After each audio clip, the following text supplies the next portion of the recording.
गुजरात की वडोदरा में लोकसभा चुनाव को लेकर बढ़ती जा रही सक्रियता के दौरान गोरवा पुलिस को अवैध शराब की खरीद फरोख्त को लेकर एक बड़ी सफलता हाथ लगी है। वडोदरा में नंदुरबार पुलिस की मदद से गोरवा पुलिस ने बड़ी मात्रा में अवैध अंग्रेजी शराब की खेप बरामद की है। आरोपी की पहचान एक सैन्य अधिकारी मोहम्मद फारूक सफी के नाम से की गई है।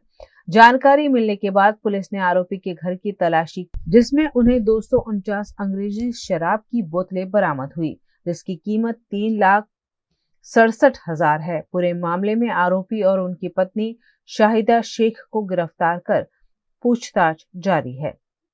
एक इनोवा चालक जे हता ए त्या नजीक आवता एमने रोकी અને ચેક કરવામાં આવેલ હતા તો આર્મી યુનિફોર્મમાં તેઓ સજ્જ હતા અને નીચે ઉતરી અને આર્મી ઓફિસરની ઓળખ આપી અને મહારાષ્ટ્ર પોલીસને ત્યાં ખોટી એમની આઈડેન્ટિટી બતાવી। મહારાષ્ટ્ર પોલીસે થોડી સતર્કતા બતાવી એટલે એમને થોડો ખ્યાલ આવ્યો કે ભાઈ આ માણસમાં કંઈક થોડું ડાઉટફુલ જેવું લાગે છે।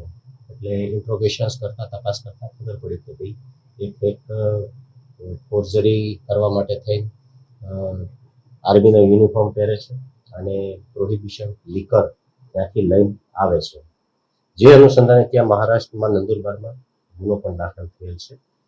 નંદુરબાર પોલીસની ટીમ વડોદરા શહેર ખાતે તપાસમાં આવતા અને લોકલ પોલીસ સ્ટેશનની એમને મદદમાં આવતા ગોરવા પોલીસ સ્ટેશનના અધિકારીએ એમને મદદ પ્રોવાઈડ કરેલી।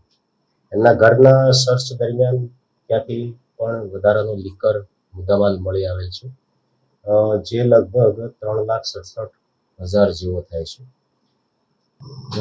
ગોરવા પોલીસ સ્ટેશન એમાં ફરિયાદી બની છે અને આરોપી તરીકે ત્યાં જે ખોટું નામ આપેલ હતું એ વ્યક્તિ અહીંયા એમની પૂછપરછ કરતા એ વ્યક્તિ છે જ નહીં, એમનું નામ અહીંયા અલગથી કંઈક બીજું જાણવા મળ્યું અને એમના પત્નીને એટલે કે શાહિદાબેન રાહિલભાઈને આપણે પ્રોહિબિશનનો ગુનો દાખલ કરવામાં આવેલ છે।